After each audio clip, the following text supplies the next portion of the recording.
2025 നിങ്ങളെ കാത്തിരിക്കുന്ന സൗഭാഗ്യങ്ങളും ദൗർഭാഗ്യങ്ങളും എന്നാണ് നമ്മുടെ ഈ ടോപ്പിക്കിൻ്റെ പേര്.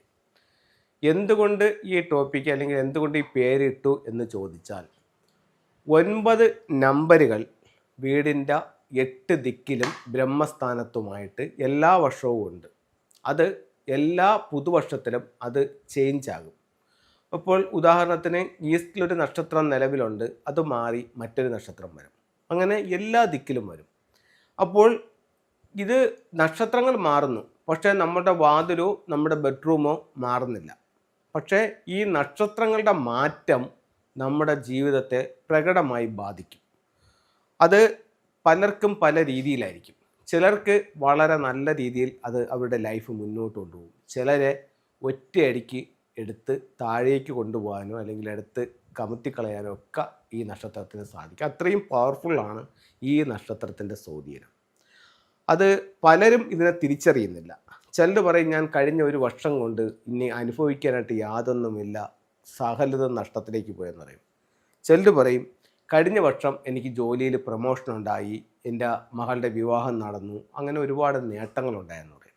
ഇതൊക്കെ ഫെങ്ഷി പ്രകാരം നോക്കുകയാണെങ്കിൽ ഈ നക്ഷത്രത്തിൻ്റെ ഒരു സ്വാധീനമാണ്. അപ്പോൾ നമുക്ക് ഈ 2025 ഏറ്റവും മോശമായിട്ട് നിൽക്കുന്ന 1-2 നക്ഷത്രങ്ങളെയും ഏറ്റവും നല്ല 2-3 നക്ഷത്രങ്ങളെയും നമുക്ക് നോക്കാം. ഇത് എങ്ങനെ നമുക്ക് സ്വാധീനിക്കും, എന്ത് ചെയ്യണം എന്നുള്ളതാണ്. വീട് സ്ക്വയർ അല്ലെങ്കിൽ റെക്റ്റാങ്കിൾ ഷേപ്പിൽ വരണമെന്നാണ് വാസ്തുപ്രകാരം അല്ലെങ്കിൽ ഫെങ്ഷി പ്രകാരം ഉള്ള നിയമം. അതായത് ആകെ 4 മൂലകൾ. നിങ്ങളുടെ വീട് ചെറുതോ വലുതോ ആയിക്കോട്ടെ, വീടിനെ കറക്റ്റ് 9 ആയിട്ട് തിരിക്കും. അതായത് 8 ദിക്കുകളും ഒരു ബ്രഹ്മസ്ഥാനവുമായിട്ട് തിരിക്കും. അപ്പം ഇതിൽ ഇങ്ങനെ എഴുതുമ്പോൾ ചിലർ പറയും, സാറേ എൻ്റെ വീടിൻ്റെ ഒരു മൂലയിലാണ് ഈസ്റ്റ് വന്നിരിക്കുന്നത് അല്ലെങ്കിൽ വെസ്റ്റ് വന്നിരിക്കുന്നതൊക്കെ പറയും. അതിനെ വിധിക്കെന്ന് പറയും. അപ്പോൾ സാധാരണ എഴുതുമ്പോൾ ഇത് സൗത്തും ഇത് നോർത്ത്, ഇത് വെസ്റ്റ്, ഇത് ഈസ്റ്റ്, ഇങ്ങനെയാണ് എഴുതുന്നതെങ്കിൽ ഇങ്ങനെ എഴുതുമ്പോൾ ഇത് ദിക്കാണ്. അപ്പോൾ എന്ത് വന്നു? ഇവിടെ സൗത്ത് വന്നു, ഇവിടെ നോർത്ത് വന്നു, ഇവിടെ ഈസ്റ്റ് വന്നു, ഇവിടെ വെസ്റ്റും വന്നു. ഇത് ദിക്കിലെ വീടുകളാണ്. ചില വീടുകൾ, അതായത് ഒരുപാട് വീടുകൾ ഇങ്ങനെ ഉണ്ട്, ഇത് വിധിക്കിലെ വീടെന്ന് പറയും. അതിൽ ഇതിൻ്റെ ഡയറക്ഷൻ നേരെ തിരിഞ്ഞിട്ട് ഈ രീതിയിലാണ് വരുന്നത്. അപ്പോൾ ഇവിടെ ഈസ്റ്റ് ആണെങ്കിൽ അതിൻ്റെ നേരെ ഓപ്പോസിറ്റ് വെസ്റ്റ് ആയിരിക്കും.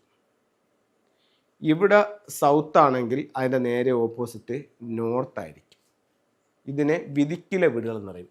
അതായത് ഈ മൂലകളിലേക്ക് പോകേണ്ട ദിക്കുകൾ വീടിൻ്റെ മധ്യഭാഗത്തേക്കും വരും, മധ്യത്തിലേക്ക് പോകേണ്ടത് വീടിൻ്റെ മൂലകളിലേക്കും വരും.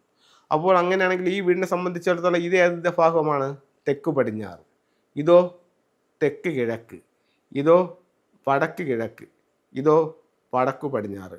ഈ വീട്ടിലാണെങ്കിലോ ഇത് മൂലകളിലാണ് വന്നിരിക്കുന്നത്. ഇത് വടക്ക് കിഴക്ക്, ഇത് തെക്ക് കിഴക്ക്, ഇത് തെക്ക് പടിഞ്ഞാറ്, ഇത് വടക്ക് പടിഞ്ഞാറ്, ഇങ്ങനെയാണ് വന്നിരിക്കുന്നത്. ഇതിനെ ദിക്കിലെ വീടും ഇതിനെ വിധിക്കിലെ വീടും എന്ന് പറയും.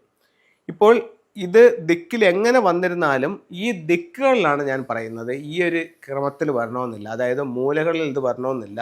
നിങ്ങളുടെ വീടിൻ്റെ ഏത് ദിക്കാണോ ആ ദിക്കിലാണ് ഈ നക്ഷത്രം വരുന്നത്. ഇവിടെ ഈസ്റ്റാണ്.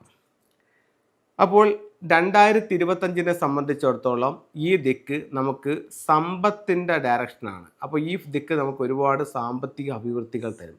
ഇവിടെ ലിവിങ് റൂം ആണെങ്കിൽ നിങ്ങൾക്ക് ഇവിടെ ഒരു വാട്ടർ ഫൗണ്ടൻ ഉപയോഗിക്കാവുന്നതാണ്. ഈസ്റ്റിൽ.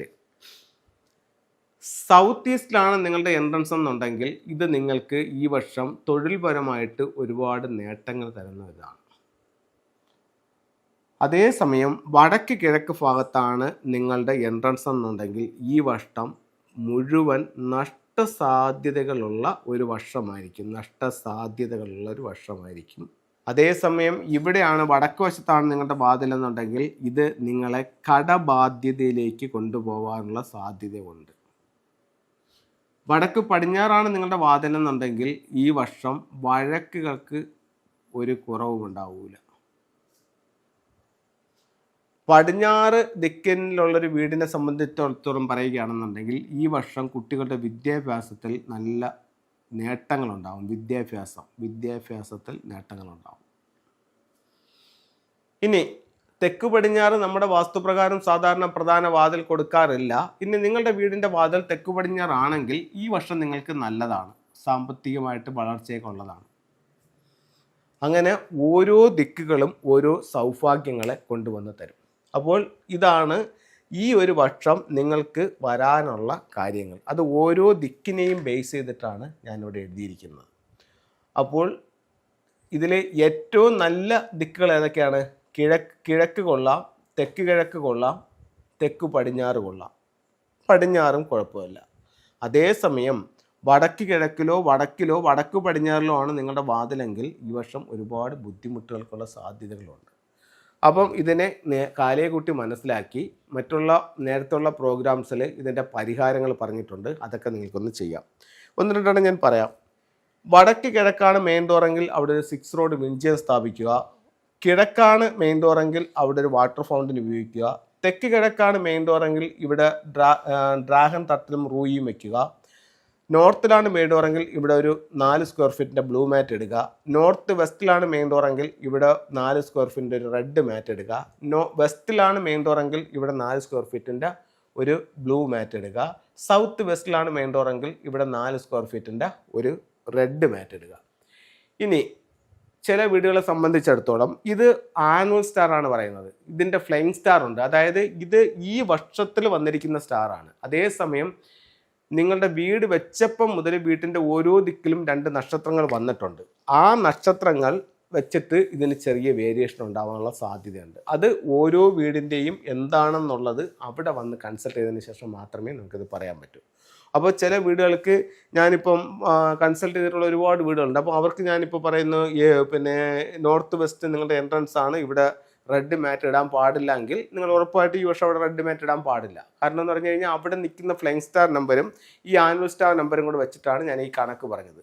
അപ്പം ഇത്തരത്തിലുള്ള കാര്യങ്ങളൊന്ന് ശ്രദ്ധിക്കുക. അപ്പോൾ അതനുസരിച്ച് അതിൻ്റെതായിട്ടുള്ള ചേഞ്ചസ് വരുത്തുകയാണെങ്കിൽ ഒരുപാട് നേട്ടങ്ങളുണ്ടാവും. ഇനി നമുക്ക് ഫെങ്ഷുയുടെ ചില ടൂളുകളിലേക്ക് പോകാം. ഇനി ലിവിങ് റൂമിൻ്റെ നോർത്തിൽ വെക്കാവുന്ന ഒരു ടൂൾ എന്ന് പറയുന്നത് ഈ അരോന മത്സ്യമാണ്. ഇത് നിങ്ങൾക്ക് തൊഴിൽപരമായിട്ട് നേട്ടം ഉണ്ടാവും. സൗത്തിൽ വെക്കാവുന്ന ഒരു ടൂൾ എന്ന് പറയുന്നത് വിക്ടറി ഹോഴ്സ് ആണ്. അത് നിങ്ങൾക്ക് പേരും പ്രശസ്തിയും വിജയവും ഉണ്ടാക്കും. ശ്രീഹരിനമുറയുടെ സൗത്ത് ഈസ്റ്റിൽ വെക്കാവുന്ന ഒരു ടൂൾ എന്ന് പറയുന്നത് വെൽത്ത് ഷംപാലയാണ്. ഇത് സാമ്പത്തിക അഭിവൃദ്ധി ഉണ്ടാക്കും. പഠിക്കുന്ന റൂമിൻ്റെ പുറത്ത് ഡോറിൻ്റെ മുകളിലായിട്ട് ഈ ഡ്രാഗൺ ഗേറ്റ് വെക്കുന്നത് കുട്ടികളുടെ പരീക്ഷകൾ വിജയിക്കാനും മത്സരങ്ങൾ വിജയിക്കാനും ഒക്കെ നല്ലൊരു ടൂളായിട്ട് ഫെങ്ഷുയിൽ കണക്കാക്കുന്നു. അപ്പോൾ എല്ലാവർക്കും എല്ലാ ഐശ്വര്യങ്ങളും ഉണ്ടാവട്ടെ എന്ന് പ്രാർത്ഥിച്ചുകൊണ്ട് നിർത്തുന്നു. നന്ദി.